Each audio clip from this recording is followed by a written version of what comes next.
Hello everyone. So welcome to the next session in our economic survey series Beyond Economy with Economic Survey. So आज हम basically governance जो हमने एक beyond का जो angle है हमारे इकोनॉमिक सर्वे की सीरीज में हम वो एंगल एक्सप्लोर करेंगे, राइट? सो लास्ट सेशन में हमने बात की थी गवर्नेंस की, जो भी थोड़ा सा दो it was related to a bit of economy, but हमने उसमें किसकी बात की थी? रेगुलेशन की बात की थी। आज हम बात करेंगे जो बियॉन्ड इकोनॉमी का स्टफ है, that is science and innovation. अगर ऑनेस्टली देखा जाए तो it's not beyond economy. Why?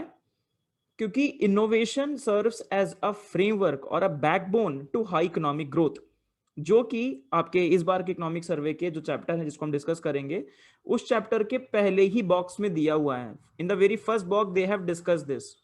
चलिए, सो आज हम बात करेंगे इस चैप्टर की। ये आपके इस साल के इकोनॉमिक सर्वे का चैप्टर नंबर 8 है, that is innovation trading up but needs thrust specially from the private sector. अब इस चैप्टर में ऑब्वियसली चैप्टर को इनके हेडिंग में ही समराइज कर दिया। Innovation trading up means India is doing good, India is doing good then but needs thrust, thrust चाहिए specially from the private sector. पूरे चैप्टर का ही थीम केवल और केवल इसके इंट्रोडक्शन में ही है, ठीक है। फिर कोट है थिरुकल का, आप देख सकते हैं, if rare opportunity occurs while it last lets a man do which is really to be accomplish but for such an opportunity. So आप इसको इस कोट को आप याद कर सकते हैं with when it comes to opportunity, when it comes to demographic dividend है तब आप इस कोट को डाल सकते हैं। If it comes of $5 trillion economy है तब इसको डाल सकते हैं। अपने ऐसे के बीच में भी अगर कोई लेट्स से कोई आइडिया आता है जहां पे आप अपॉर्चुनिटी की बात कर रहे हैं कि इंडिया को अभी करना है ये चीज, whether it is innovation, whether it is the involvement of the youth, whether it is skilling, whether it is education और whether it is health care, so that is a very good universal quote जो आप use कर सकते हैं। सो ऐसा नहीं है कि ये कोट इनोवेशन के चैप्टर में दिया है तो साइंस एंड टेक में ही है। It's a universal quote which can be used at multiple places. चलो, उसके अलावा साइंस एंड टेक के प्रीवियसली दो चैप्टर हम basically have been discussed by economic survey. आप देख सकते हैं 2017-18 में एक चैप्टर था transforming science and technology in India. अब आप देख रहे हैं कि चाहे वो चैप्टर हो और there is a quite an overlap between these two chapters. इस चैप्टर में जो इंट्रोडक्शन में डिस्कशन है हम वो देखेंगे और इसके जो वे फॉरवर्ड है वो डिस्कशन देखेंगे। इन बिटवीन इन्होंने जो डिस्कशन किया है वो discussion majorly has been covered by recent economic survey, so हम वो स्किप करेंगे। नए डेटा के साथ इकोनॉमिक सर्वे, नए इकोनॉमिक सर्वे ने उस चीज को डिस्कस किया है। As far as this chapter is concern, ये काफी डिफरेंट चैप्टर है हमारी आज की थीम से, बट यस हमारी आज की theme that is science and tech में ये चैप्टर आएगा। इसके लिए हम एक सेपरेट वीडियो बनाएंगे, it would be around 20-25 minutes video या उससे भी लेस। इस आइडिया को बहुत जल्दी डिस्कस करेंगे। ये आइडिया सेंटर्ड है डेटा के around. So the next video which will be a recorded video, वो क्या होगी आपके लिए, it will be available in continuation with this particular session. But आज के लाइव सेशन में हम केवल और केवल ये पहले दो चैप्टर डिस्कस करेंगे। चलिए, पहले थोड़ा बात करते हैं साइंस की। और ये idea majorly all the ideas are taken from the economic survey.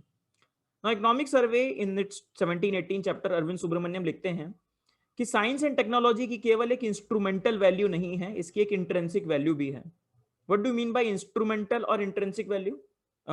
Aditi, what do mean by it?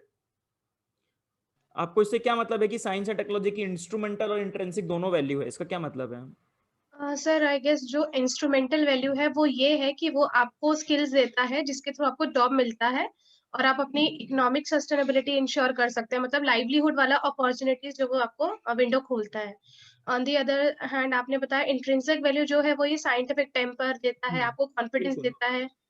ये सो चीजें आ जाती हैं। बिल्कुल, तो instrumental value science and tech की और ज्यादा है। इंस्ट्रूमेंटल वैल्यू ये बिग डेटा हो गया, आर्टिफिशियल इंटेलिजेंस हो गया, जो हमारी सोसाइटी को आगे बढ़ाता है, हमें आगे ले जाता है, और ये सब बातें वो है इंस्ट्रूमेंटल वैल्यू। कि साइंस एंड टेक्नोलॉजी जब एक टूल की तरह हमें काम करते हैं हमारी इकोनॉमी को आगे बढ़ाने के लिए, जैसे देखिए ह्यूमन सिक्योरिटी को आगे बढ़ाने के लिए, चाहे बॉर्डर सिक्योरिटी हो या कोई बात हो, हमारे रेजिलियंस को बढ़ाने के लिए, क्लाइमेट चेंज वगैरह से, नेशनल सिक्योरिटी एंड ऑल, सो हमारी इकोनॉमिक वेलबींग सिक्योर करते हैं।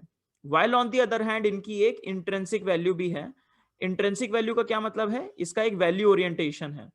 मतलब science technology itself it comes with a value orientation. अगर आप साइंस टेक्नोलॉजी को प्रमोट करते हैं तो आप किस पे बिलीव करते हैं? रीजन में बिलीव करते हैं, right?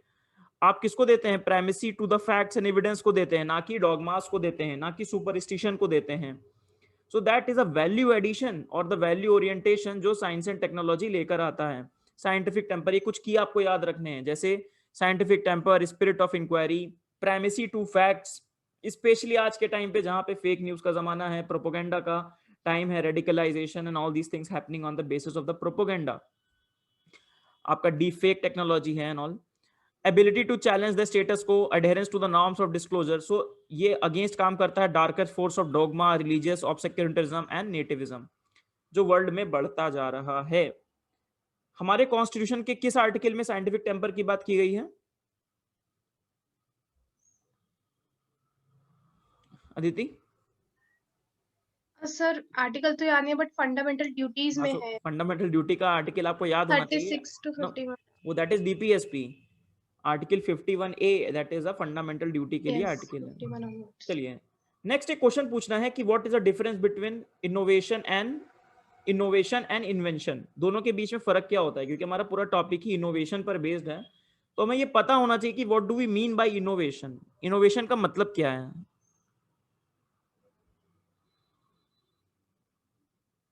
what is the difference between invention and innovation, Aditi? हाँ सर, इनोवेशन तो मतलब आप कोशिश कर रहे हैं कि कुछ इन्वेंट करें, उसमें थोड़ा सा मॉडिफिकेशन आप लेके आ रहे हैं. नहीं बट इन्वेंशन की आपने कुछ ऐसा आप लेके आए हैं मार्केट में जिसके थ्रू फिर आपको मतलब नहीं जो भी आईपीआर राइट्स है, ऐसी कोई चीजें आपको मतलब उस पर क्लेम कर सकते हैं. नहीं देखो, innovation basically nothing but developing an idea for a market. Idea means developing a product for a market.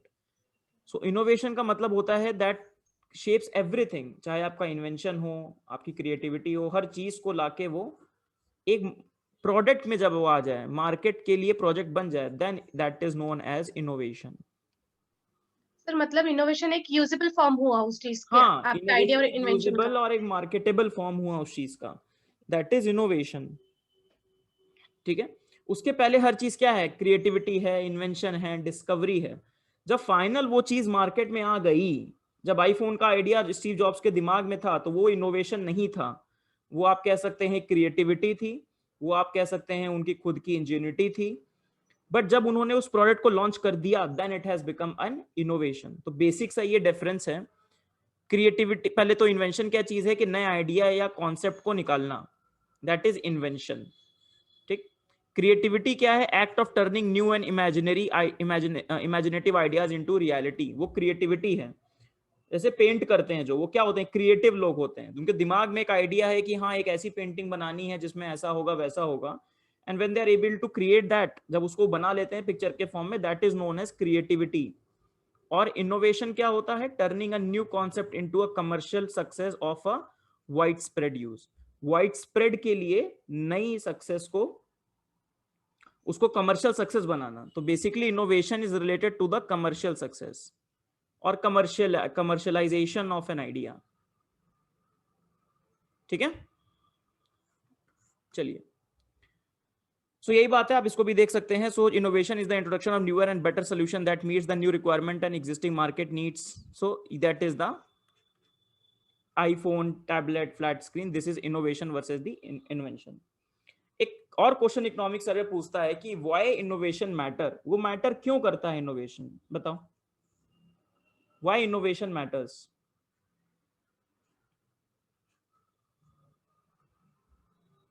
Aditi, why innovation matters? Sir innovation matter इसलिए करते हैं बिकॉज सिर्फ आइडिया से काम नहीं, यू नीड समथिंग वो जो विजिबल हो, फिजिकल फॉर्म में हो, जिसके थ्रू आप अपनी इन्वेंशन को कुछ बेसिस दे सके, तभी उसकी यूटिलिटी जब तक नहीं आएगी दैट तो इज उसका सिर्फ फाइन. रिमेनिंग. ठीक है, हाँ मतलब ठीक है, that is innovation matters because that's ultimately goes into the market. ठीक है. मतलब वो तभी यूजेबल है, हाँ, मतलब व्हेन द अदरवाइज वो आइडिया, सिर्फ आइडियाज बन के रह जाएंगे. Not only in the domain of idea, but ये रियलिटी के डोमेन में आता है. ठीक है, ये तो आपने कॉन्सेप्ट के बेसिस पे बोल दिया. Yes sir. On the other side एक ये भी सर पॉइंट है कि इनोवेशन इसलिए जरूरी है क्योंकि जिसका वो इन्वेंशन जिसने किया और फाइनली उसको इनोवेशन लेके आया, उसके लिए भी सेंस ऑफ कॉन्फिडेंस और उसको अप्रिसिएशन मिलेगा. मतलब ये थोड़ा चाहे सा वो. वैसे लेवल पे, you are talking at an abstract level, okay. थोड़ा कॉन्क्रीट, कि इनोवेशन की क्यों जरूरत है किसी भी कंट्री को. हम क्यों इनोवेशन के पीछे भाग रहे हैं? हम ग्लोबल इनोवेशन इंडेक्स क्यों बना रहे हैं? क्यों इंडिया कह रही है नहीं इनोवेट करो, इनोवेट इन सर इंडिया? हमारा एफडीआई बढ़ता है उससे.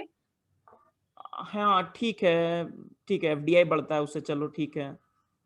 मतलब अजीब और सा पॉइंट है, हमारा काफी काफी ज्यादा अनरिलेटेड पॉइंट्स है, मतलब properly you have not put it. Yes, और पॉइंट ये है, सीधी सी बात है, इकोनॉमिक ग्रोथ के डायरेक्टली प्रोपोर्शनल है। यस, डिमांड बढ़ेगी। पॉइंट है कि innovation, if innovation increases, there is a 1-to-1 relationship with the economic growth. Exactly 1-to-1 relationship है। तो डिमांड ड्रिवन इकोनॉमी के लिए जरूरी है। ठीक है, बिल्कुल सही। अगर आपकी इकोनॉमी में स्पेशली डिमांड है, तो डिमांड ड्रिवन अगर इकोनॉमी है आपकी, तो उस डिमांड को सेटिस्फाई करने के लिए इनोवेशन की जरूरत है। बिल्कुल ठीक है, ठीक है। तो सेटिस्फाई द और needs, individual quality satisfaction, of market qualitative satisfaction. Life की तरफ भी यस, एक ये बिल्कुल। सिम्टम। ईज ऑफ लिविंग आप बोल सकते हैं गवर्नमेंट के टर्म्स में यस। अगर बोला जाए। सो ईज ऑफ लिविंग के लिए बहुत जरूरी है, qualitative improvement in the life of the people के लिए बहुत जरूरी है। सो this is why innovation matters. Economic survey एक आइडिया में कहता है, वो कहता है इकोनॉमी की ग्रोथ कैसे होती है, जब हम when we improve the productivity in economy. Economy में हम जो प्रोडक्टिविटी इंप्रूव करते हैं, वो प्रोडक्टिविटी लेबर की है। जैसे लेबर का आउटपुट कितना आ रहा है एक सिंगुलर इनपुट से, उसको बोलते हैं आईसीओआर, इंक्रीमेंटल कैपिटल आउटपुट रेशियो। सो अगर आईसीओआर क्या होता है, कम होता रहता है, तो वो इकोनॉमी के लिए अच्छा है। What is आईसीओआर? इंक्रीमेंटल, मतलब कि एक आउटपुट बनाने के लिए कितना इनपुट चाहिए। हर बार आप साइकिल में कितना इनपुट लगाना पड़ रहा है, अगर वो बहुत ज्यादा लगाना पड़ रहा है तो गड़बड़ है। हाँ, exactly, when you have to give a lot of input हाँ, for same to amount of output, output. तो that is problem. Yes, so innovation helps in decreasing the ICOR. ठीक है, चलो। सो ये एक फैक्ट भी देता है जो हमारे काम का है। I have extracted that information only. Sir economy की टर्म्स में इसको बोल सकते हैं कि इकोनॉमीज ऑफ स्केल को इंश्योर करता है या बिल्कुल टुवर्ड्स लेके बिल्कुल, जाता है। How it improves the economy of growth, बिल्कुल कह सकते हैं आप, ये economy of scale economies of में स्केल, जाता है। प्रोडक्टिविटी, एफिशिएंसी बढ़ती है जिससे। बिल्कुल, इकोनॉमी ऑफ स्केल होगी तभी प्रोडक्टिविटी बढ़ेगी, तो वो कैसे बढ़ेगी? वो इनोवेशन, एफिशिएंट इकोनॉमी। हाँ, वो यस, इनोवेशन की एफिशिएंट। तरफ से ही बढ़ेगी। Then there is economic survey says that कि भाई 10% इंक्रीज अगर आर एंड डी इंफ्रास्ट्रक्चर में आप करते हो, तो it leads to productivity gain 1.1 से 1.4% तक होती है। That's a big number, that's a big big number. तो ये आप एक फैक्ट के रूप में कोट कर सकते हैं whenever you talk about why innovation matters.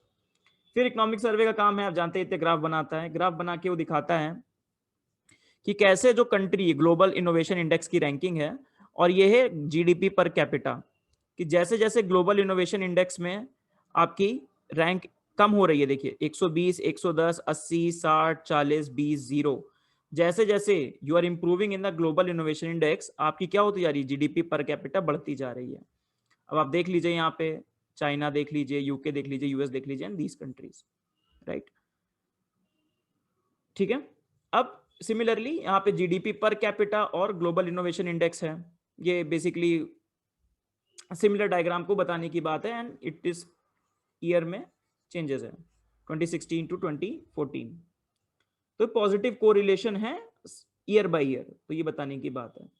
अब अगली बात आती है global innovation index. Global innovation index, अगर हमें इस इनोवेशन को क्वांटिफाई करना है, भाई इनोवेशन अगर ऐसे ही बोलेंगे तो वो एब्स्ट्रैक्ट रहेगा, तो हमें इसको क्वांटिफाई करने की जरूरत है।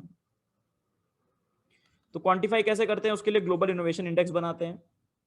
एक हम करंट अफेयर्स में ही पढ़ते हैं, है ना, ग्लोबल इनोवेशन इंडेक्स, और आपके इकोनॉमिक सर्वे ने इस पे ही एनालिसिस किया है पूरा इस चैप्टर में। सो ये लीडिंग इंडेक्स है for measuring the economies innovation performance. Cornell university, instead और वर्ल्ड इंटेलेक्चुअल प्रॉपर्टी ऑर्गेनाइजेशन तीनों मिलके ये बनाते हैं इंडेक्स। इंडिया के लिए इंपॉर्टेंट क्यों है? बिकॉज अब गवर्नमेंट ने इतना फोकस किया है, इंडिया इंप्रूव भी कर रहा है, इकोनॉमिक सर्वे ने पूरा चैप्टर डेडिकेट किया है, तो it becomes important for our prelims examination as well. Theme क्या है? Who will finance innovation. इस साल की जो ग्लोबल इनोवेशन इंडेक्स की बुक आई है, पीडीएफ आई है, उसका पॉइंट ये है। चलिए, अब टॉप की कंट्रीज कौन सी हैं? स्विट्जरलैंड, थोड़ी नाम आपको याद होने चाहिए प्रीलिम्स के पर्सपेक्टिव से केवल। स्विट्जरलैंड टॉप की कंट्री है, Sweden, US, UK and Netherlands, ये टॉप की 5 कंट्रीज जो हैं ग्लोबल इनोवेशन इंडेक्स में। अगर हम ग्लोबल इनोवेशन इंडेक्स में हम बात करें आपके पैरामीटर्स की, कि किन पैरामीटर्स पे ग्लोबल इनोवेशन इंडेक्स बनता है। अब चूंकि इंडेक्सेस के पैरामीटर्स, हाँ, थोड़े बहुत हम पढ़ते हैं, बट चूंकि इकोनॉमिक सर्वे ने हर पैरामीटर को डिटेल में डिस्कस किया है, इसलिए हमें थोड़ा पैरामीटर्स पता होने चाहिए। So basically there are 7 parameters and there are 21 sub parameters. मतलब कि आपके 20, पहले तो 7 पैरामीटर क्या है, 5 यहाँ पे हैं और आपके 2 यहाँ पे हैं, ठीक। और हर के अंदर 1 2 3 1 2 3 1 2 3 एंड 1 2 3 सब में दिया हुआ है, तो 7 × 3 21 सब पैरामीटर्स हैं, ठीक है। सबसे पहले तो ग्लोबल इनोवेशन इंडेक्स को आप ब्रेक कीजिए 2 सब इंडेक्स में, पहला है इनपुट सब इंडेक्स और दूसरा है output sub index with respect to innovation. Output पहले देख लेते हैं, आउटपुट में क्या बोलता है इंडेक्स कि knowledge and the technological output और क्रिएटिव आउटपुट, ठीक। इनको हम डिटेल में भी देखेंगे, अभी के लिए ऐसा। और इनपुट में क्या है, इंस्टीट्यूशंस, इंस्टीट्यूशन कैसे हैं, ह्यूमन कैपिटल कैसा है, इंफ्रास्ट्रक्चर कैसा है, मार्केट सोफिस्टिकेशन कैसा है और बिजनेस सोफिस्टिकेशन कैसा है। तो ये इनपुट के पैरामीटर हो गए और ये आउटपुट के पैरामीटर हो गए, ठीक। तो यही 7 पैरामीटर जो हमने डिस्कस किए, knowledge and tech output, market sophistication input का इनपुट हो गया सब इंडेक्स में, या आउटपुट में हो गया, ठीक, या आउटपुट में हो गया, बाकी बचे हुए सब इनपुट में हो गए, ठीक है। चलिए, अगर इंडिया की परफॉर्मेंस की बात की जाए तो पहले बाय रीजन देखते हैं। अगर देखा जाए तो India central and south Asia region में इंडिया ने बहुत अच्छा परफॉर्म किया है। It is the one of the innovation top innovation economies by region, ठीक है। इसमें क्या इंक्लूडेड नहीं है, अब देखिए ये सेंट्रल एंड सदर्न एशिया को इसलिए उन्होंने साथ में लिया है। ऊपर आप देखेंगे south east Asia and east Asia में वो अलग कंट्री है, चाइना कहाँ लाई करेगा, यहाँ पे। सो सेंट्रल एंड साउदर्न एशिया मतलब साउथ एशिया मतलब सारे कंट्रियों में, और सेंट्रल एशिया में देखा जाए तो भारत नंबर 1 पर है। तो रीजन में भी हम अच्छा कर रहे हैं। अगर इनकम में भी देखा जाए तो वहां पे भी हम ठीक ठीक कर रहे हैं। ये देखिए, India lies in the lower middle income economy, और वहां पे भी हम वियतनाम और यूक्रेन के बाद 3rd नंबर पे हैं। तो अच्छी बात है, इट्स अ गुड थिंग। चलिए, सो कुछ ऑब्जर्वेशन है ओवरऑल ग्लोबल इनोवेशन इंडेक्स के इकोनॉमिक सर्वे में। तो आपको स्टेटमेंट पे क्वेश्चन आ सकता है प्रीलिम्स में, तो उस पर थोड़ा ध्यान रखना है। So India ranks first in the central and the south Asia, yes सही बात है। उसके बाद along with the 3 other economies Vietnam, Moldova and Kenya, India has the rare distinction of an innovation achiever for the next consecutive year। तो ये आपके mains का fact है, प्री का फैक्ट नहीं है। उसके बाद हम पढ़ चुके हैं कि सेंट्रल एंड साउथ एशिया में हम फर्स्ट हैं और 3rd हैं लोअर और मिडिल इनकम कंट्री में। एक बड़ी बात इकोनॉमिक सर्वे क्वेश्चन पूछता है, क्या हमारा लेवल ऑफ डेवलपमेंट है, जो लेवल ऑफ डेवलपमेंट है, क्या हम उस लेवल ऑफ डेवलपमेंट के हिसाब से इनोवेशन में जीआईए में हमारी सही रैंक है, और उसका अफर्मेटिव आंसर आता है yes. So India has perform above expectation for its level of development in the terms of the innovation। मतलब हम इस समय कितना डेवलप्ड हैं उसके हिसाब से are we performing better on innovation, so answer is yes. अब आपका क्वेश्चन आएगा कि ये लेवल ऑफ डेवलपमेंट कैसे पता चलेगा, उसका कोई इंडिकेटर सोच सकते हैं आप, how will we able to know कि लेवल ऑफ डेवलपमेंट कंट्री में कितना है, अदिति? सर एचडीआई हो सकता है, बिल्कुल सही है आपका मतलब आंसर ठीक है कि ह्यूमन डेवलपमेंट इंडेक्स से पता चल सकता है, बट इकोनॉमी के टर्म में उसमें एक पैरामीटर एचडीआई का ही है, that is GDP per capita. GDP per capita Bharat की कितनी है, और उस जीडीपी पर कैपिटा के हिसाब से हमारा लेवल ऑफ इनोवेशन कैसा है, उसके हिसाब से दे हैव आंसर्ड। तो उसमें हम अच्छा जो परचेजिंग पैरिटी होती है वो हम लिख सकते हैं क्या, या आ सकता है? हाँ बिल्कुल, लेकिन पर कैपिटा के लेवल पे, पर कैपिटा की बेसिस पे लेवल ऑफ डेवलपमेंट वहीं से पता चलेगा। वरना क्या होगा कि इंडिया तो वैसे पर कैपिटा में तो पीपीपी में तो इंडिया टॉप में इकोनॉमी है, राइट, तो उससे पता नहीं चलेगा। पता किससे चलेगा, आपके पर कैपिटा से डिवाइड करने के बाद पॉपुलेशन के हिसाब से। अब हम देखते हैं कुछ सब इंडेक्सेस की बात करते हैं और हम रैंक की बात करते हैं, थोड़ी जो हमें रैंक्स पता होनी चाहिए। जैसे ग्लोबल इनोवेशन इंडेक्स में भारत की रैंक कहां से कहां तक गई है, 81 से 45, ठीक। 81 हमारी रैंक कहां पे थी 2015 में, और 45 हमारी रैंक है 2020 में, ठीक। 45 नहीं 48 है, sorry, this is 48। So this is what we are suppose to know, that is, यहां पे देखते हैं, ये देखिए, ये देखिए। सो इंडिया की रैंक आपकी 2015 में कितनी है 81, और यहाँ पे हमारी 48 रैंक है 2020 में। तो ये हमारी अच्छी बात है।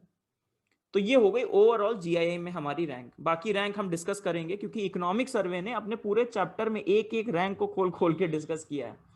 हमारे एग्जाम से पर्सपेक्टिव से इतना ही जरूरी है जीआईआई, और उसके अंदर की सब इंडेक्स की रैंकिंग, दैट्स ऑल। हाँ, लेकिन कुछ जो जरूरी बातें हैं अंडरस्टैंड करने के लिए और मेंस के पर्सपेक्टिव से भी, उसको भी हम डिस्कस करेंगे। सो मैं एक रैंक को लिखता हूं, कंपैरिजन बिटवीन 2015 टू 20। सो जीआईए का हमने डिक्लेयर किया 81 से 48। जो इनपुट इंडेक्स है उसमें हमारी रैंक आई है 100 से 57। ठीक, इसका मतलब हमारी 2015 में रैंक 100 थी और अभी का रैंक है 57 सब इंडेक्स में। सब इंडेक्स की रैंक बनेगी, अब इधर देखते हैं, इस डायग्राम में देखते हैं। सो हमारी यहां पे रैंक क्या आई, 81 टू 48। ये रैंक बनी कैसे, जब इस सब इंडेक्स की रैंक बनी। इस रैंक की क्या है, 100 टू 57। सिमिलरली आउटपुट इंडेक्स की क्या बनी, क्या है, दैट इज 69 टू 45।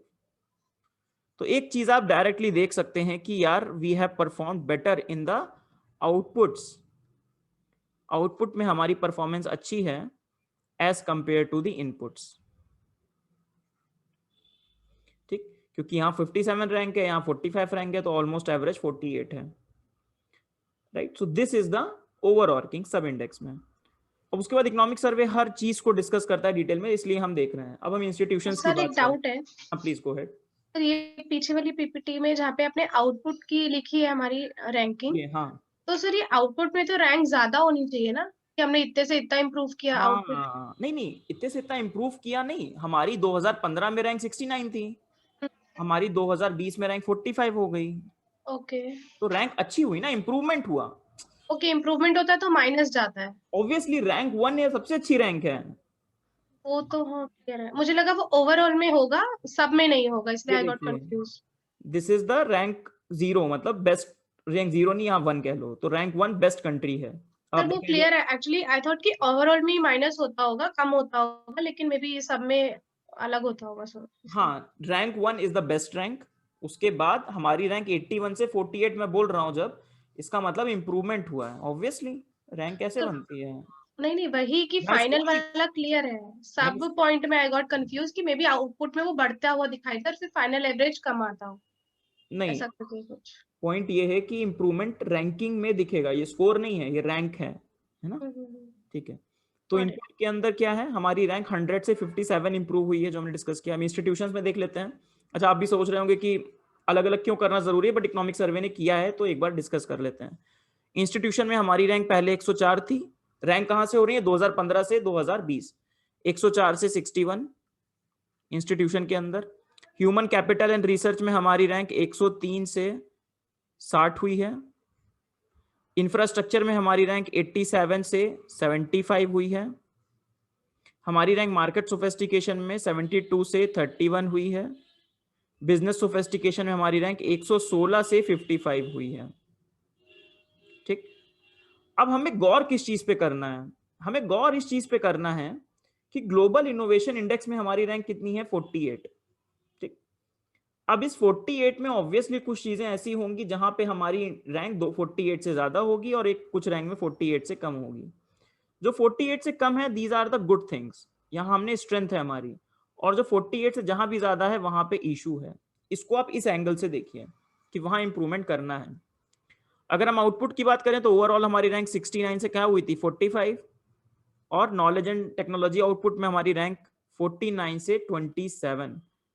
तो आप कह सकते हैं this is one of the best performing area for India, knowledge and technology output. Then creative output में हमारी रैंक आई है 95 टू 64। अब 64 और 27 का एवरेज 45, इस तरीके से रैंक बनी है। ठीक है, तो ये है आपकी रीजनल रैंक्स। अब ये डेटा आपके इकोनॉमिक सर्वे ने नहीं दिया है, ये उसके इकोनॉमिक सर्वे ने डेटा को यूज किया है, पर ये मैंने डेटा ग्लोबल इनोवेशन इंडेक्स के अंदर से निकाला है। इसमें हमें गौर दो तीन चीजों पे करना है। ये है इनपुट के अंदर हम चल रहे हैं, इनपुट के अंदर तो पहला क्या है, इंस्टीट्यूशंस। अब इंस्टीट्यूशंस के अंदर हम देखें तो पहला क्या है, political environment, regulatory environment and business environment. Similarly हम देख सकते हैं political environment, regulatory environment and business environment. अब आप इसमें देखेंगे कि और भी सब इंडेक्सेस हैं, अब इतना दिमाग नहीं लगाना है, बट हम कुछ चीजें अच्छी अच्छी बातें करेंगे कि कहाँ पे हमारी सिचुएशन अच्छी है। जैसे हमारी टोटल ऑन इंस्टीट्यूशन में 61 है, बट हम देखेंगे IBC ease of resolving insolvency, IBC code आने के बाद हमारी रैंक इंप्रूव हुई है। फिर ह्यूमन कैपिटल एंड रिसर्च, जहां हमारी रैंक 60 है, इसमें अगर आप देखेंगे तो हमारी सबसे पुअर रैंक है यहाँ पे 118, विच इज वेरी पुअर। एजुकेशन में आप देखेंगे 107 रैंक है। तो इसको इकोनॉमिक सर्वे हाईलाइट करता है कि ओवरऑल ग्लोबल इनोवेशन इंडेक्स में अगर हमें अब आगे बढ़ना है, 48 से भी कम रैंक लानी है, तो कहां फोकस करना है? एजुकेशन में। ठीक, अब एजुकेशन के अंदर भी देखिए सारे ही पैरामीटर्स में इशू है। स्कूल लाइफ एक्सपेक्टेंसी ईयर्स यहाँ पे इशू है। आपका पीपल टू चिल्ड्रन रेशियो में, पीपल टू टीचर रेशियो में 118 रैंक है। सो ये एजुकेशन में यहाँ पे इशू है। फिर देखिए अब बाकी टर्शरी एजुकेशन 66 है, ठीक है। नंबर ऑफ ग्रेजुएट्स में हमारी रैंक 12 है, मतलब कि हमारे कितने परसेंटेज ऑफ ग्रेजुएट साइंस और इंजीनियरिंग में हैं, तो ये एक अच्छी बात है। उसमें हम 12th रैंक पर हैं पूरे वर्ल्ड में, तो ये एक अच्छी बात है, राइट। सिमिलरली और इनपुट्स के जो पैरामीटर्स हैं आप उसमें देखिए। चलिए अब ये देखिए हमारी कितनी पुअर रैंक है। आईसीटी एक्सेस में 108 और आईसीटी यूजर्स में 108, वेरी पुअर रैंक। जबकि गवर्नमेंट ऑनलाइन सर्विस में देखिए 9th रैंक। ठीक, एक में हमारी रैंक दुनिया में फर्स्ट है, वो भी हम देखेंगे, तो वो भी हमें याद रखना है। तो आप यहां बता सकते हैं, तब कभी आप डेटा कंपेयर करें तो आप ये भी बोल सकते हैं कि आईसीटी एक्सेस और आईटीसी यूजर्स में हमारी रैंक 108 है, बल्कि गवर्नमेंट की तरफ से मतलब इनपुट में 9वीं रैंक है ऑनलाइन सर्विस में, बट उसके एक्सेस और यूजर्स दोनों में ही वेरी पुअर है। नंबर 3 में देखिए डोमेस्टिक मार्केट स्केल, जो काफी ज्यादा है हमारे यहाँ डोमेस्टिक, क्योंकि डिमांड इतनी ज्यादा है, तो रैंक नंबर 3 है यहाँ पे। ये आउटपुट में, और आउटपुट में आप देखेंगे आईसीटी एक्सपोर्ट्स में सर्विस, दुनिया में नंबर हम 1 पे हैं। That is our first rank in all the countries. इसको पूरा बताने का उद्देश्य क्या है? What is the total idea? जैसे नॉलेज के अंदर 3 है, नॉलेज क्रिएशन, नॉलेज इंपैक्ट और नॉलेज डिफ्यूजन। यहाँ हमने काफी अच्छा किया। Growth rate of the PPP dollar 9th rank है, फर्स्ट रैंक है, और इसी से हमारी ओवरऑल रैंक इंप्रूव हुई है। ठीक है, सो कुल मिला के इस पूरी चार्ट को समझाने का आइडिया क्या है? आप इसको समझिए, इनपुट एंड आउटपुट इंडेक्स। ठीक, और आउटपुट में हम बेटर कर रहे हैं, इनपुट में हमारा भी इंप्रूवमेंट बचा है। स्पेसिफिकली इकोनॉमिक सर्वे बाद में हाईलाइट करेगा। हमें जो सबसे ज्यादा फोकस करना है वो इंस्टीट्यूशंस पे करना है और हमें बिजनेस सोफिस्टिकेशन में करना है, क्योंकि इकोनॉमिक सर्वे ने ये देखा एक्सपेरिमेंट से कि इन दोनों एरिया में जैसे इंप्रूवमेंट होता है, सबसे ज्यादा इंपैक्ट जीआईआई में देखा जा सकता है, हमारे इंप्रूवमेंट इन द रैंक्स में। ठीक, उसके अलावा ऑब्वियसली एजुकेशन में हमने देखा कि एजुकेशन में सिचुएशन काफी पुअर है, जिसमें हमें इंप्रूव करना है।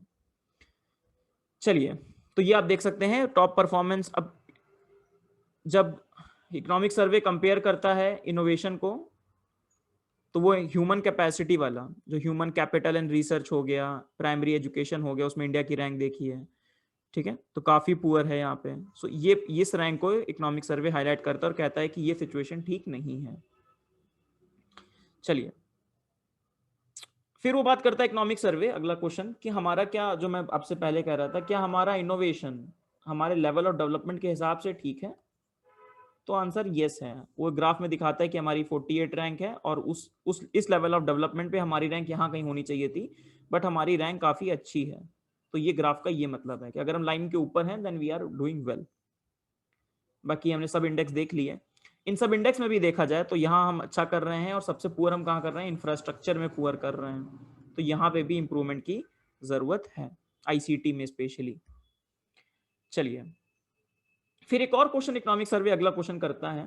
हमने ये तो आइडेंटिफाई कर लिया कि innovation is proportional to our level of development, but मैंने अभी आपसे कहा कि लेवल ऑफ डेवलपमेंट कैसे कैलकुलेट हो रहा है? जीडीपी पर कैपिटा से, मतलब कि डिवाइडेड बाय द पॉपुलेशन। अब इकोनॉमिक सर्वे क्वेश्चन ऐसा तो करता है कि ऐसा तो नहीं है कि हमारी पॉपुलेशन इतनी ज्यादा है कि क्या it is because of its population only, क्या ये पॉपुलेशन की वजह से ऐसा है? तो सब एनालिसिस करके इकोनॉमिक सर्वे कहता है ऐसा नहीं है, क्योंकि कोई क्लियर पैटर्न नहीं देखा जा सकता इनोवेशन, परफॉर्मेंस और पॉपुलेशन पे। मतलब पॉपुलेशन पे इनोवेशन डिपेंड नहीं करती है, ऐसा इकोनॉमिक सर्वे ने बोला।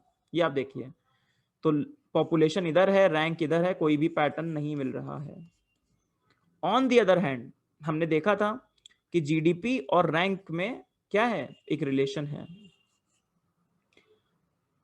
अब यहां से आप क्या कंक्लूजन निकाल सकते हैं इस ग्राफ से? इसका मतलब ये है कि हमारी जो जीडीपी है, हमारी साइज ऑफ इकोनॉमी, अब यहाँ पे जीडीपी पर कैपिटा की बात नहीं हो रही है, जीडीपी की बात हो रही है। तो साइज ऑफ आवर इकोनॉमी के हिसाब से हमारा इनोवेशन में परफॉर्मेंस क्या है, पुअर है, इट्स नॉट गुड, इट्स कम है, क्योंकि हम इस लाइन के देखिए नीचे हैं। हम जीडीपी पर कैपिटा में ठीक हैं, पर जीडीपी अगर हम केवल साइज ऑफ इंडियन इकोनॉमी देखें कि इंडियन इकोनॉमी भाई दुनिया की सबसे बड़ी तीसरी पीपीपी में इकोनॉमी है, राइट, तो हम जिस साइज ऑफ इकोनॉमी है उस तरीके से हमारा डेवलपमेंट नहीं है, ठीक है। इसलिए हमें कॉम्प्लेसेंट नहीं होना चाहिए ये सोच के कि कॉम्प्लेसेंसी आ सकती है ना इस बात पे कि innovation is directly proportional to our development, तो हमें खुशी होगी कि हाँ भाई हम जितने डेवलप्ड हैं हम उतना इनोवेट कर रहे हैं। तो उस चीज से हमें कॉम्प्लेसेंट नहीं होना चाहिए। क्यों? क्योंकि हमारा जो इकोनॉमी का साइज है वो इकोनॉमी का साइज के हिसाब से डेवलपमेंट नहीं है। अदिति समझ में आया इस बात को? Yes sir. ठीक है। अब इनफैक्ट इसी चीज को कंपेयर करने के लिए इकोनॉमिक सर्वे कंपेयर करता है इंडिया को टॉप 10 इकोनॉमीज से, टॉप 10 इकोनॉमीज में, जिसमें इंडिया भी ऑब्वियसली है। टॉप 10 लेवल ऑफ डेवलपमेंट नहीं, इकोनॉमी से। तो इसमें आता है कि India lags behind other economies on most of the indicators on the innovation. India सबसे बड़ा पीछे लाई करता है। तो यही दिखाने की बात है कि जीडीपी लेवल पे अगर हम साइज ऑफ द इकोनॉमी के हिसाब से बात करें तो we are not performing as good as that. फिर एक इनोवेशन, एक कंपैरिजन करता है वो चाइना से। चाइना की करंटली रैंक आप देखें तो 14th रैंक पे चाइना है, और चाइना 2015 में कहा था 29 से 14th रैंक। सो चाइना ने इतना बिल्कुल मिरेकल कैसे कर दिया? हमने भी मिरेकल एक तरीके से किया है, 81 से 48 पे आए हैं, but see the Chinese miracle here. China ने 29 से 14 पर ले आया। तो इसके पीछे का वो एक प्लान भी बताता है कि चाइना ने कैसे इस चीज को इंप्रूव किया।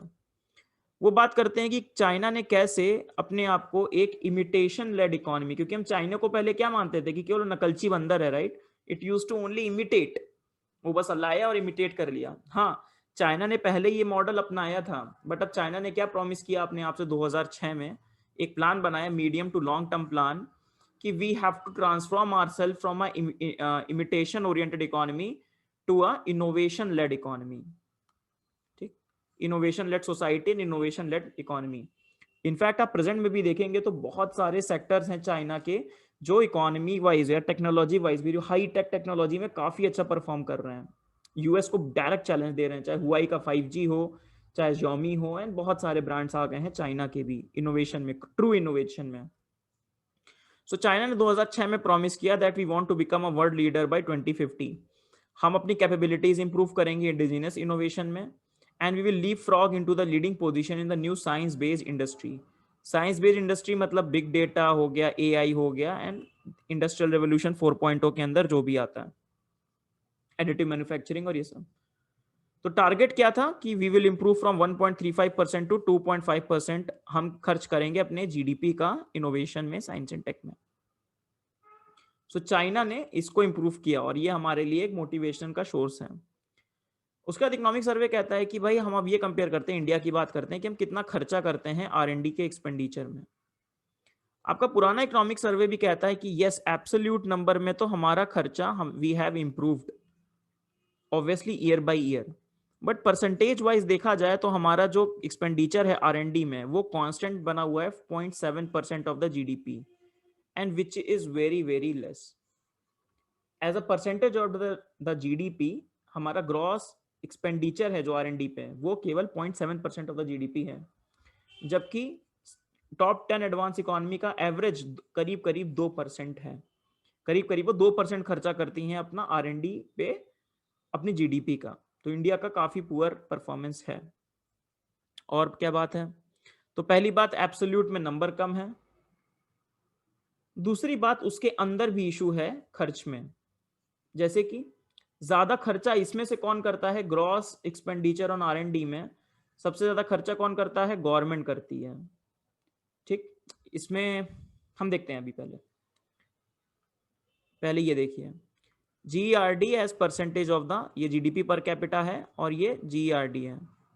तो इंडिया करीब 0.65% खर्च करता है या 0.7% खर्च करता है। अगर आप देखें गवर्नमेंट का जो खर्चा है, तो गवर्नमेंट का खर्चा बहुत ज्यादा है। इस लाइन से कितना ऊपर है इंडिया? गवर्नमेंट का खर्चा बहुत ज्यादा है, बिकॉज गवर्नमेंट बहुत डिस्प्रोपोर्शनेटली ज्यादा खर्च करती है अपने जीडीपी का। तो कहने की बात क्या है? कहने की बात यह है कि ओवरऑल हम जीईआरडी का फुल फॉर्म क्या है? ग्रॉस एक्सपेंडिचर ना आर&डी। हम पहली बात तो एब्सोल्यूट नंबर में कम कर रहे हैं, ओनली 0.65% या 0.7% ऑफ द जीडीपी। अब ये जो 0.7% ऑफ द जीडीपी है, इसके अंदर का अराउंड 56% कौन खर्चा कर रही है? गवर्नमेंट। और केवल 37% खर्चा कर रही है बिजनेस सेक्टर। ठीक, ये देखिए, बिजनेस सेक्टर करीब करीब 37% खर्च कर रही है, ठीक है, और आपका गवर्नमेंट खर्च कर रही है करीब करीब 56%, और हायर एजुकेशन इंस्टीट्यूशन करीब करीब 7%। ठीक, सो पहली बात ये बहुत कम है और ये बहुत ज्यादा है। ये ग्राफ एक और चीज दिखाता है, ये ग्राफ एक और चीज दिखाता है कि जैसे जैसे आपकी इनकम बढ़ती है, आपका लेवल ऑफ डेवलपमेंट बढ़ता है, गवर्नमेंट का एक्सपेंडिचर कम होने लगता है। मतलब जो कंट्री जितना ज्यादा इनोवेटिव है, जो कंट्री जितना लेवल ऑफ डेवलपमेंट में ज्यादा है, वहां प्राइवेट सेक्टर उतना ज्यादा कंट्रीब्यूट करता है इनोवेशन में, गवर्नमेंट नहीं कंट्रीब्यूट करती है। आप चाहे यूएस का एग्जांपल ले लीजिए या किसी वेस्टर्न कंट्री का एग्जांपल ले लीजिए, ठीक है। तो जैसे जैसे आपका लेवल ऑफ डेवलपमेंट क्या हुआ, बढ़ा, जीडीपी पर कैपिटा बढ़ा, गवर्नमेंट का इंटरवेंशन आप देख रहे हैं कम हो गया। यूएस में देखिए कितना कम है, गवर्नमेंट कितना खर्चा करती है। सो in India, the government contributes around 56% of the GDP, while proportion is less than 20% in each of the top 10 economies. दुनिया की टॉप 10 इकोनॉमी में केवल 20% से ज्यादा नहीं। India's GDP is much lower than the top 10 economies because India's business sector केवल 37% contribute करता है, बाकी कंट्री में अराउंड 68% कंट्रीब्यूट करते हैं एवरेज, ठीक है। सो ये एक सही चीज नहीं है, राइट। ये तो हो गई फाइनेंस की बात। अगली बात आती है पर्सनल की बात, लोग। तो कहते हैं कि पर्सनल को उन्होंने दो टाइप से देखा, एक पर्सनल तो आर&डी कर रहे हैं और एक पर्सन जो रिसर्च कर रहे हैं, ठीक। उन्होंने देखा कि इंडिया में क्या है, इंडिया में ये सीन है, ये देखिए, इंडिया में गवर्नमेंट सेक्टर में ही 36% लोग ये हैं आर&डी पर्सनल, और 23% लोग हैं आपके ये रिसर्चर्स। बल्कि आप और भी कंट्री में देखिए, जैसे फॉर एग्जांपल लेट से सी यूके देख लो, केवल 3%, चाइना में 12% केवल, गवर्नमेंट में कितने कम लोग हैं। और बिजनेस सेक्टर में देखिए, बिजनेस सेक्टर कितना कंट्रीब्यूट कर रहा है पर्सनल को, इंडिया में देखिए केवल 30%। मतलब बिजनेस सेक्टर में पर्सनल आर&डी काफी कम है, जो ज्यादा होना चाहिए, जैसा बाकी कंट्रीज में देख रहे हैं और आप यहाँ पे भी देख रहे हैं, ठीक। सो इसका मतलब क्या है? इसका मतलब ये है कि हमारे यहाँ जो लोग भी हैं, वो लोग ज्यादातर साइंस एंड टेक में जो लोग हैं, वो कौन इन्वॉल्व करता है? आपका गवर्नमेंट सेक्टर, ना कि बिजनेस सेक्टर, ठीक है। So business sector contribute to R and D personnel around 30% and researcher only 34%, and this is not a good thing. फिर एक और चीज में इकोनॉमिक सर्वे ऑब्जर्वेशन देता है, पेटेंट्स की बात करें, वन ऑफ द आउटपुट्स। तो कहता है कि भाई हाँ, 1990 के बाद आप देखें तो पेटेंट में रेवोल्यूशन जैसा आ गया है। देखिए आप पेटेंट कितनी तेजी से ऊपर बढ़ रहे हैं। बट आप एक ये ग्राफ देखिए और एक ये ग्राफ देखिए, आप दो ग्राफ देखिए। ये ग्राफ है पेटेंट जो नॉन रेसिडेंट बना रहे हैं। मतलब मान लीजिए कोई भारतीय है, he has an Indian passport holder, but वो बाहर रह रहा है, कनाडा में, यूएस में, जर्मनी में, वहां वो पेटेंट फाइल कर रहा है, versus the Indians who are filing patent in India. अब आप ये देखिए कि दोनों ग्राफ बढ़ रहे हैं, बट ये ग्राफ देखिए कितना तेजी से बढ़ रहा है, right. Oh sorry, this is the total, sorry, आप फिर से इस ग्राफ को देखिए। ये ग्राफ है हमारे रेसिडेंट्स का, जो इंडिया में रह रहे हैं, और ये ग्राफ देखिए जो आपके क्या है, जो नॉन रेसिडेंट है। ये ग्राफ देखिए कितना लीप कर गया, और ये ग्राफ देखिए कितना स्लोली बढ़ रहा है आगे, राइट। मतलब कि हमारे यहाँ India total number of patents 1999 से बढ़े हैं, बट हमारा जो ये नंबर बढ़े हैं that is because of the non resident, जो इंडिया से बाहर चले गए ब्रेन ड्रेन के चक्कर में, right. Patent application by the resident भी बढ़ा है, पर स्पीड किसकी बढ़ी है? नॉन रेसिडेंट की। ये देखिए, अब इंडिया देखिए कैसे एक आउटलायर है, जैसे कि हमारे यहाँ टोटल नंबर ऑफ पेटेंट जो फाइल होते हैं वो नॉन रेसिडेंट ज्यादा फाइल कर रहे हैं एज कम्पेयर टू रेसिडेंट, जो इंडिया में रह रहे हैं वर्सेस जो इंडिया में नहीं रह रहे हैं। अब आप यूएस में देखिए आउटसाइडर कितने हैं, 54। अब चाइना में देखिए करीब करीब 89% रेसिडेंट हैं और केवल 11% नॉन रेसिडेंट हैं। आप किसी बड़ी इकोनॉमी में देख लीजिए ये रेशियो काफी कम है। मतलब इंडिया को रेसिडेंट वालों को इंप्रूव कराना है as compare to non resident.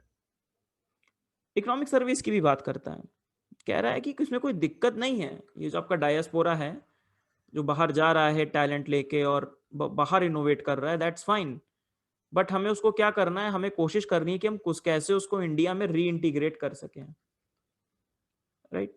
हम कैसे उनको ट्रांसफॉर्म करें, हम कैसे, this could potentially result in return of higher skilled workforce in the future. However, this would require enabling environment that facilitate re-entry into the India job market and high-tech research opportunities. कि भारत में high-tech research opportunities हों, right? India के अंदर research opportunities बढ़ें, उसके लिए जरूरी है दैट हम क्या करें, उनकी री एंट्री पॉसिबल कराएं, तभी हमें इस चीज का फायदा मिलेगा। बट ऐसा ट्रेंड जो पेटेंट में देखा वैसा ट्रेंड ट्रेडमार्क में नहीं है, तो ये इतना इंपॉर्टेंट हमारे लिए नहीं है। चलिए हम अपने लास्ट डिस्कशन पे हैं। एक और बात करता है इकोनॉमिक सर्वे कि भाई जो इक्विटी फाइनेंस है, अच्छा पहले ये डिस्कस करते हैं। इकोनॉमिक सर्वे एक आर्गुमेंट देता है कि इक्विटी फाइनेंस जिस कंट्री में ज्यादा अवेलेबल होता है उससे इनोवेशन बढ़ता है। पहली बात, इक्विटी फाइनेंस क्या होता है Aditi, what is equity finance? Sir equity finance होता है कि you are taking money through shareholding, बस आप उसको डेट की तरह नहीं ले रहे हो। Very good. अब ये आर्ग्यू क्यों करता है इक्विटी, इक्विटी मैं बता देता हूं फिर मैं अगला क्वेश्चन पूछता हूं कि equity financing is basically the idea, आपने एक बिजनेस शुरू किया, आप बिजनेस में पैसे लगा रहे हो, या आप उनसे लोन पे ले सकते हो पैसे किसी से डेट में, जिसके लिए आपको पे करना पड़ेगा, या आपकी ओनरशिप इस चीज की 100% है, आपने किसी को 25% ओनरशिप दे दी और उसके बदले आपने उससे पैसे अपने बिजनेस में डाल लिए। सो इक्विटी फाइनेंस इस चीज को बोलते हैं। अब अगला क्वेश्चन ये है कि ऐसे क्यों बोला जाता है कि जिस कंट्री में इक्विटी फाइनेंस होगा वहां इनोवेशन ज्यादा होगी, या जिस कंट्री में बिजनेसेस को इक्विटी फाइनेंस की अवेलेबिलिटी बढ़ेगी वहां इनोवेशन ज्यादा होगा, ऐसा क्यों? 2-3 कॉमन सेंस रीजन बताओ।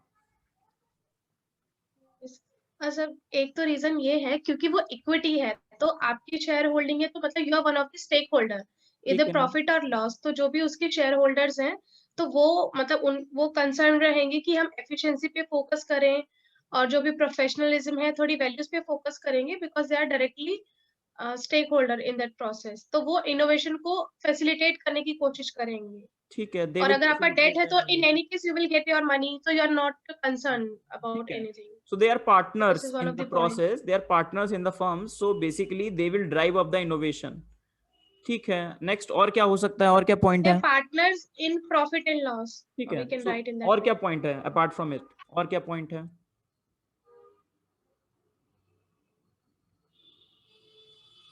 Hmm. How equity finance is leading So to more better innovation? decision making, so better decision making हो पाती है। नहीं, ये सब इसी के अंदर है। इक्विटी फाइनेंस जब अवेलेबल होगा तो ये बेसिकली ये समझो जो इनोवेशन है it is a very high risky business, right?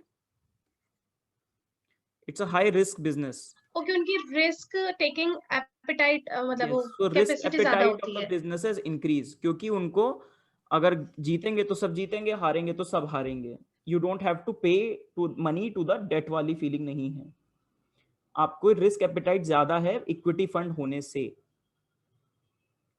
ठीक है, एक तो ये बात हो गई।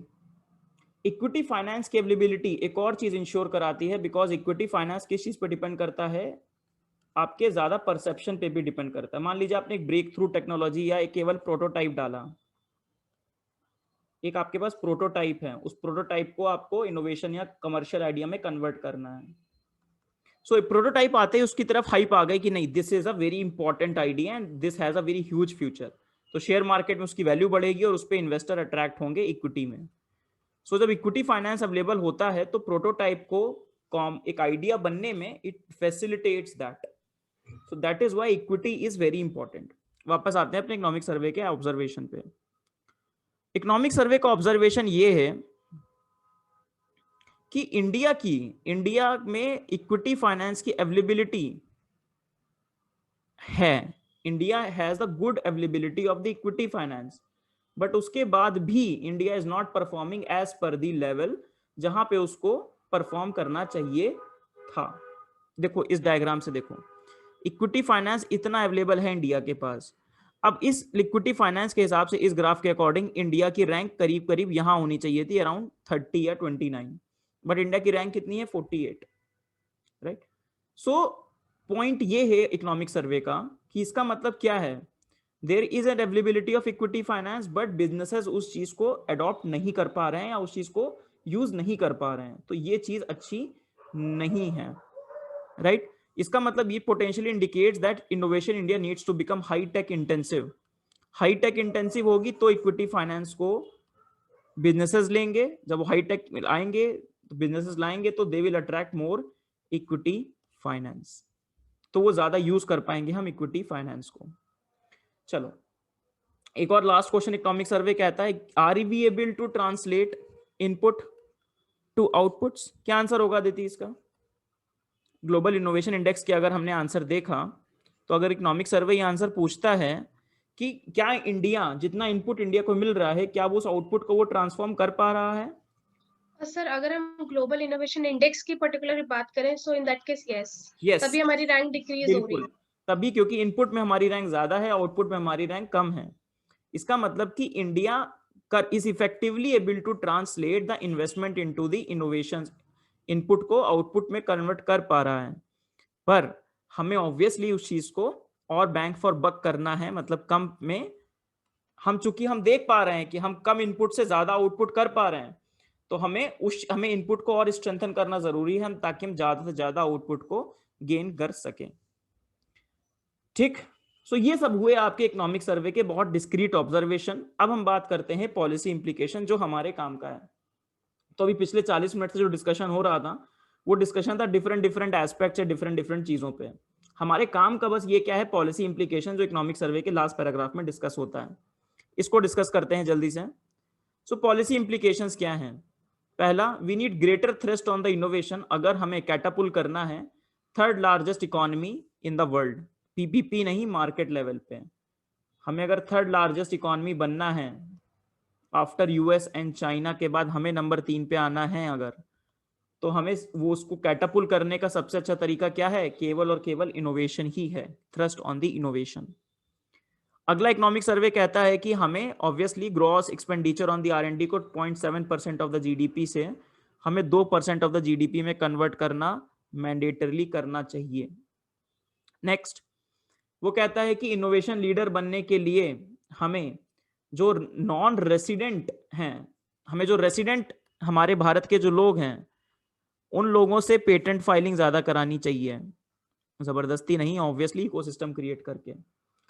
और हमें अगर अभी हमारे 36% ही हमारा टोटल जो पेटेंट फाइल होते हैं उसमें 36% रेसिडेंट करते हैं, अगर उस नंबर को हम 62% तक ले जाएं जो टॉप 10 कंट्रीज का है तो उसके लिए बहुत मेहनत लगेगी.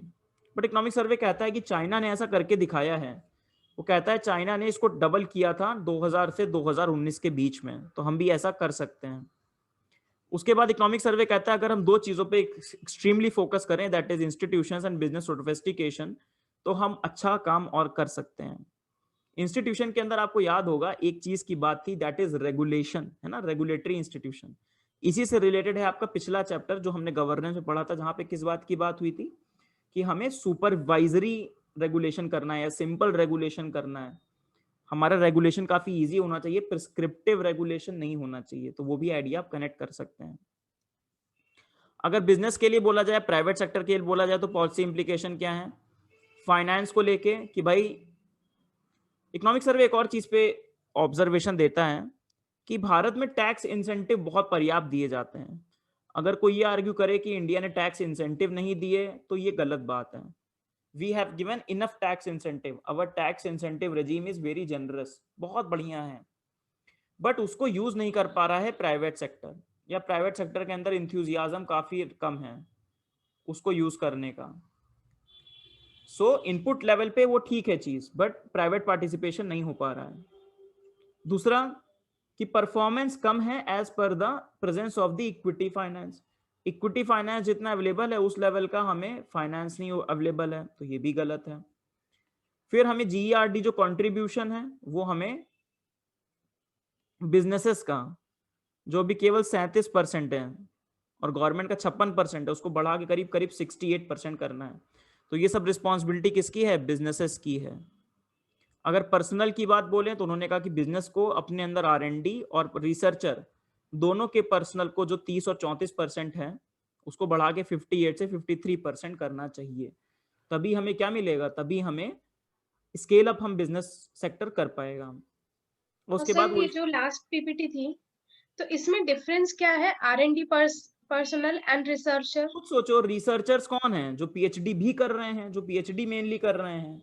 और आर&डी पर्सनल कौन है? जैसे मान लो तुम्हारा सीरम इंस्टीट्यूट के अंदर बैठा कोई आर&डी कर रहा है, जो उसको कॉन्क्रीट फॉर्म में भी ला रहा है अपना हाँ, रिसर्च, वो रिसर्चर्स आर&डी कौन है? जो रिसर्च कर रहे हैं, जो पीएचडी कर रहे हैं, डेवलप कर रहे हैं। पोस्ट कर रहे हैं, वो हो गए। आर&डी पर्सनल कौन हो गए? जो तुम्हारे जैसे मैंने बताया सीरम इंस्टीट्यूट में बैठे हैं, सीएसआईआर में बैठे हैं, ये लोग आर&डी पर्सनल हो गए। ये कहने की गुड क्वेश्चन। फिर वो बात जैसे मैंने बताया कि वो एग्जांपल देता है इंस्टीट्यूशन ऑफ बिजनेस सोफिस्टिकेशन का कि भाई यहाँ पे काम करो। कहता है यहाँ पे तो ठीक है जो मैंने सब इंडेक्सेस बताए थे, बट ये कुछ सब इंडेक्सेस हैं, यहाँ पे काम करो ज्यादा। ठीक, जैसे कि rule of law, regulatory quality, court of dismissal of redundancy, and ये सब में इंप्रूवमेंट करो। आपको ज्यादा इंप्रूवमेंट इतना इनपुट में नहीं देखना है। बाकी एक चैप्टर जो हम कल के लेसन्स में, कल के लेक्चर में डिस्कस करेंगे, that is wealth and entrepreneurship. तो इकोनॉमिक सर्वे ने बताया था कि एंटरप्रेन्योरशिप और कैसे entrepreneurship is directly related to innovation, कैसे एंटरप्रेन्योर्स इनोवेशन को हेल्प करते हैं। तो वहां पे भी इकोनॉमिक सर्वे कहता है कि हम स्टार्टअप पे फोकस है वो हमारे प्रोडक्टिविटी और वेल्थ क्रिएशन को फ्यूल कर सकते हैं। ठीक है, तो उस पर भी फोकस करो। This assumes greater importance in the context of enhancing the private participation in the innovation in India. So literacy, education, physical infrastructure, इन सब चीजों पे इंप्रूवमेंट दो। ये हो गया आपके इस बार का इकोनॉमिक सर्वे का चैप्टर। अब आपका 2017-18 का जो चैप्टर था उसने कुछ और भी पॉलिसी इंप्लीकेशन दिए थे कि भारत में आर&डी को हम कैसे इंप्रूव करें। तो हम उन रिकमेंडेशंस को और देख लेते हैं और उसी के साथ हम आज के चैप्टर का एंड करते हैं। सो इंप्रूविंग आर&डी इन इंडिया, इंडिया में आर&डी कैसे इंप्रूव करें, तो करीब करीब 7 से 8 पॉइंट देता है, एक एक करके डिस्कस करते हैं। पहला, improve math and cognitive skill at the school level. School के लेवल पे कॉग्निटिव एबिलिटीज और मैथ्स पे फोकस करो, क्योंकि अगर आपका बेस मजबूत नहीं होगा, फाउंडेशन मजबूत नहीं होगा, लर्निंग आउटकम्स अच्छे नहीं होंगे, जो ये सर रिपोर्ट बताती है कि इंप्रूव हो रहे हैं बट अभी भी काफी कम है, तो हम बहुत ज्यादा इंटेलेक्ट और एनर्जी को वेस्ट कर देंगे, हमारा एक्सेस काफी कम हो जाएगा। ठीक, so we need to have very strong foundations for the R and D in India. Then we need to encourage the investigator led research, हमें इन्वेस्टिगेटर लेड रिसर्च पे फोकस करना है। इकोनॉमिक सर्वे बोलता है कि हम बहुत ज्यादा फोकस करते हैं इंस्टीट्यूशंस पे, कि सारा पैसा उठा के सीएसआईआर को दे दिया, सारा पैसा उठा के किसी एक इंस्टीट्यूशन को दे दिया कि तुम चलो रिसर्च करो। इकोनॉमिक सर्वे कहता है कि हमें इन्वेस्टिगेटर लेड रिसर्च, मान लीजिए कि एक बंदा प्रोजेक्ट लेकर आया अपना, तो उस प्रोजेक्ट को फाइनेंस करो, ना कि एक इंस्टीट्यूशन को। प्रोजेक्ट बेस्ड फंडिंग भी करो, ऐसा नहीं कि इंस्टीट्यूशन को छोड़ दो, बट इन्वेस्टिगेटर लेड रिसर्च को प्रमोट करो, ताकि एक individual outside of an institution भी आके रिसर्च कर सके। Obviously funding from the private sector और स्टेट गवर्नमेंट दोनों इंप्रूव करो। आर&डी हम पढ़ चुके हैं, प्राइवेट सेक्टर का हम पढ़ चुके हैं डिटेल में। स्टेट्स को भी वो कहता है कि स्टेट्स यूनिवर्सिटी हो गई, इन सब पे काम करो। फिर एक जो बहुत सीधी सी बात है कि इनोवेशन आर्किटेक्चर बनाओ, जहां ट्रेनिंग, रिसर्च और ट्रेनिंग दोनों में काम हो। ऐसा होता है कि यूनिवर्सिटी में जो टीचर होते हैं वो रिसर्च करते हैं तो पढ़ा नहीं पाते हैं, और जो आर&डी इंस्टीट्यूशन होते हैं वहां पे पढ़ाई नहीं होती है बट रिसर्च होती है। तो वो कहते हैं कि भाई जो टीचर हैं और रिसर्च है उनके बीच में एक कंटिन्यूअम स्टैब्लिश करने की कोशिश करो, try to establish this. Then अगला है take a mission driven approach to R and D. R and D में, आर&डी अगर आप इंप्रूव करना चाहते हो तो मिशन पे फोकस करो। मिशन मतलब ऐसे मिशन, मतलब कि स्पेसिफिक प्रोजेक्ट, जैसे national mission on dark matter, national mission on genomics, national mission on energy storage system, national mission on cyber physical system, national mission on agriculture and mathematics. इसकी details नहीं पढ़नी है, but point ये है कि mission lead approach लगाओ ताकि हम मिशंस पे काम कर सकें, हम एक स्पेसिफिक फील्ड में अच्छी एंट्री कर सकें, रादर देन सब में अपने आप को, हमारे पास इतना पैसा है मान लो, हम सब में हाथ पैर मारें, वो ठीक नहीं है। हम कुछ चीजों में स्पेसिफिक इतने फंडिंग का इतने केवल 5 लोगों को दें, ताकि इन फील्ड में हम डेप्थ क्रिएट कर सकें, अपना अपना नीश क्रिएट कर सकें। ये बात है। फिर लेवरेजिंग द साइंटिफिक डायस्पोरा, हमारा जो डायस्पोरा है बाहर का, उसको लिवरेज करो। अगर आपने देखा हो कि इस साल के इकोनॉमिक सर्वे ने भी इस चीज से फोकस किया, जो नॉन रेसिडेंट वर्सेस दी रेसिडेंट की बात है, कि नॉन रेसिडेंट की एंट्री कराने के लिए सोचो। अच्छा, एक इंटरेस्टिंग बात करता है इकोनॉमिक सर्वे कि जैसे जो बाहर से आ रहा है इंसान, someone is coming from outside, ये इंडिया है, आउटसाइड मतलब जो इंडियन ही आउटसाइड है, और मान लीजिए एक इंडिया का ही रिसर्चर जो हमेशा इंडिया में ही जिंदगी भर रहा है, तो कह रहा है कि इन दोनों के बीच में अगर आप ऐसा करोगे कि एक इंसान को आपने 2.5 लाख सैलरी दे दी और इनको केवल 50,000 सैलरी दी, तो ये चीज अच्छी नहीं है। उसके बदले क्या करो कि प्रोवाइड अ गुड इंस्टीट्यूशन, एक अच्छी फैसिलिटी प्रोवाइड करो जहां पे ये भी काम कर सके और जहां पे ये भी काम कर सके। So provide focus more on the facility than the finance. ठीक, उसके लिए बहुत सारी स्कीम भी लगी है, Ramanujam fellowship, INSPIRE facility, Vajra scheme, very famous scheme, ताकि हम उनको री एंट्री करा सके, ब्रेन ड्रेन की जगह ब्रेन गेन कर सके। अब फिर बात करता है improve the culture of the research. Bharat में culture of the research improve करो, हायरार्किकल गवर्नमेंट सिस्टम कम हो, encourage risk taking, curiosity in the pursuit of excellence, younger scientist का कोलैबोरेशन इंक्रीज करो कि यंगर साइंटिस्ट को हम इंक्लूड कर सकें। Next is greater public engagement in the science and the research establishment. बहुत अच्छा आइडिया ये है कि चूंकि साइंस एक पब्लिक गुड है, साइंस में पब्लिक का खर्चा पैसा होना ही होना है, मेरा टैक्स पेयर का मनी, आपके टैक्स पेयर का मनी यूज होना है। सो पब्लिक को पता होना चाहिए कि साइंस कर क्या रही है। साइंस और साइंटिफिक जो साइंटिस्ट हैं उनको आइवरी टावर्स में बैठ के, मतलब कि बिल्कुल इलीटेस्ट इंस्टीट्यूट होके काम नहीं करना चाहिए।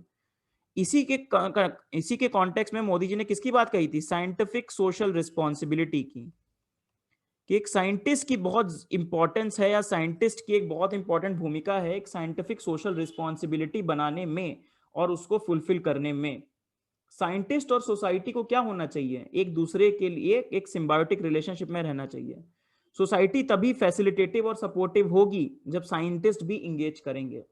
इसमें कई इंस्टीट्यूट, नीति आयोग एग्जांपल देता है इस नासा के ट्विटर फेसबुक पेज का, कि नासा किस तरीके से लोगों को एंगेज करता है एक वाइब्रेंट सोशल मीडिया प्रेजेंस से, जो अब इसरो ने करना शुरू किया है। बट नासा के ऐसा करने से क्या हुआ कि ज्यादा से ज्यादा लोगों का, नासा से ज्यादा लोगों का फोकस बढ़ा है रिसर्च पे, या आइडिया इंप्रूव हुआ है कि हमें क्या करना है, we need to improve upon it. और हमें साइंटिस्ट को सपोर्ट करना जरूरी क्यों है? क्योंकि साइंटिस्ट कभी कभी ऐसी चीजें करते हैं, मार्स पे चले गए, अभी आपका परसिवरेंस गया है, तो क्यों गया है, क्यों $1 बिलियन खर्च हो रहे हैं? So the public needs to know, और the public needs to be very supportive अगर हमें साइंस और इनोवेशन को आगे बढ़ाना है, क्योंकि innovation is a very high risk business. सो इसी के साथ सेशन को एंड करते हैं। एक बार समराइज कर लेते हैं what we have read today. Data का हमने चैप्टर, ऐसा मैंने बोला कि डेटा का chapter we will include in a very small video, उसको हम अलग से अपलोड करेंगे। But what we have summarised इस साल के इकोनॉमिक सर्वे और प्रीवियस इकोनॉमिक सर्वे को मिला के, first of all science and tech की क्या होती है? एक इंस्ट्रूमेंटल, हमने क्या पढ़ा, साइंस एंड टेक्नोलॉजी इनोवेशन की एक इंस्ट्रूमेंटल वैल्यू होती है और एक इंट्रिंसिक वैल्यू भी होती है। हमें दोनों की साइड नहीं लूज करनी चाहिए, पहली बात। दूसरी बात, इंडिया के अंदर इनोवेशन जो हो रही है, ग्लोबल इनोवेशन इंडेक्स में हमने बहुत रैंक इंप्रूव की है, फ्रॉम 81 टू 48। हमने बहुत पिछले 5 साल में इतना इंप्रूवमेंट किया है।